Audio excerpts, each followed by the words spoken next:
Radhe Radhe guys, Nirjala Ekadashi की हार्दिक शुभकामनाएं। आज के वीडियो में मैं आपको निर्जला एकादशी की कथा सुनाने जा रही हूँ। इस कथा को सुनने से व्यक्ति को मोक्ष की प्राप्ति होती है और व्यक्ति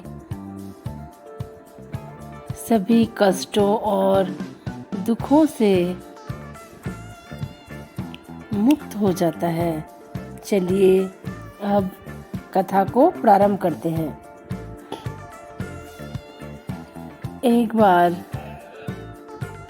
जो भीमसेन थे उन्होंने व्यास जी से पूछा कि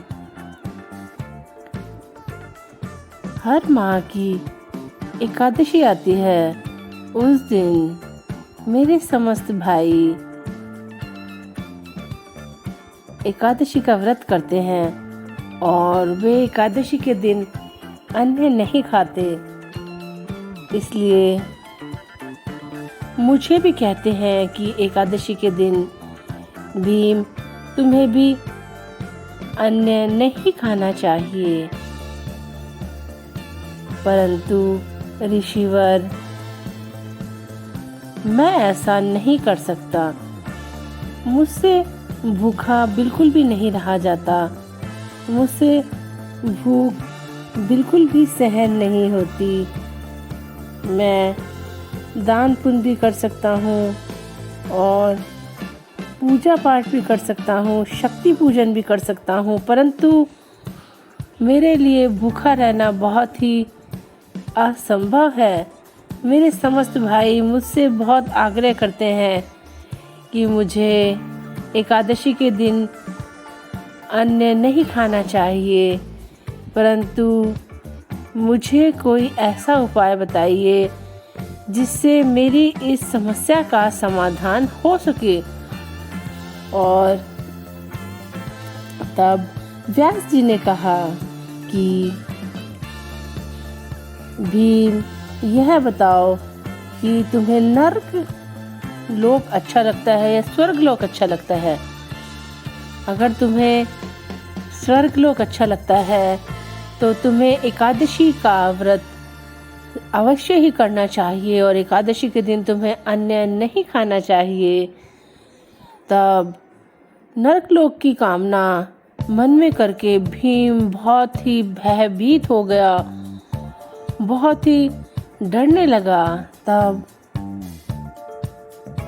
उसने व्यास ऋषि जी से आग्रह किया कि मुझे कुछ ऐसा उपाय बताइए जो मैं वर्ष में एक बार ही एकादशी का व्रत करूं और मुझे नरक लोक की प्राप्ति ना हो और स्वर्ग लोक की प्राप्ति हो। तब व्यास जी ने भीमसेन को बताया कि जो निर्जला एकादशी आती है, अगर तुम उसका व्रत करते हो तो तुम्हें सभी एकादशियों का फल प्राप्त होगा और तुम अपने समस्त पापों से मुक्त हो जाओगे और तुम्हें स्वर्ग लोक की प्राप्ति होगी।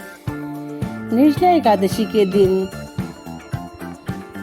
बस हम स्नान और आचमन के लिए ही जल का प्रयोग कर सकते हैं और हम पूरे दिन बिना जल पिए, बिना अन्न खाए ही रह पाएंगे, ऐसा निर्जला एकादशी का विधान होता है।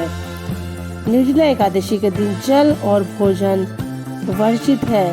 हम दूसरे दिन द्वादशी के दिन जब हम एकादशी व्रत का पारण करते हैं, तब हम ब्राह्मणों को भोजन खिलाकर ही, जो पारण का समय होता है, तब ही हम कुछ खा सकते हैं।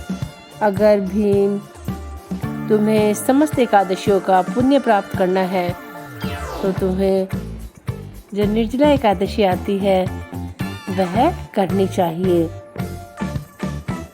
निर्जला एकादशी के दिन हमें दान पुण्य भी करना चाहिए। घड़े का दान निर्जला एकादशी के दिन बहुत ही शुभ माना जाता है और निर्जला एकादशी के दिन हमें भगवान का भजन कीर्तन करना चाहिए। ओम नमः भगवते वासुदेवाय नमः मंत्र का जाप करना चाहिए और अगर हमसे बन पाए तो हमें हवन करना चाहिए।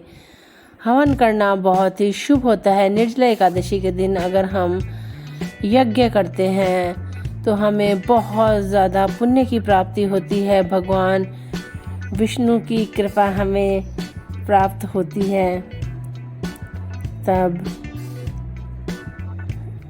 जो भीम था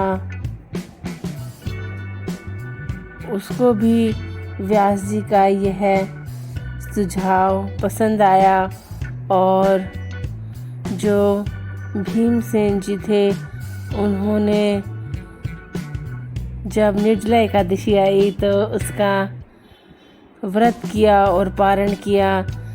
तभी से निर्जला एकादशी को भीमसेनी एकादशी भी कहा जाता है। निर्जला एकादशी वर्ष में 24 एकादशी आती है, उनमें सबसे श्रेष्ठ एकादशी होती है। इस अकेली एकादशी को करने से ही हमें सभी एकादशियों का फल प्राप्त होता है और इस दिन दान का बहुत ही विशेष महत्व होता है। इस दिन हमें दान करना चाहिए। अगर हम गोदान करते हैं तो बहुत ही श्रेष्ठ होता है। निर्जला एकादशी के दिन गौ माता का दान बहुत ही श्रेष्ठ होता है। Thanks for watching. इसी तरह के वीडियो के लिए मेरे चैनल को लाइक शेयर और सब्सक्राइब करें।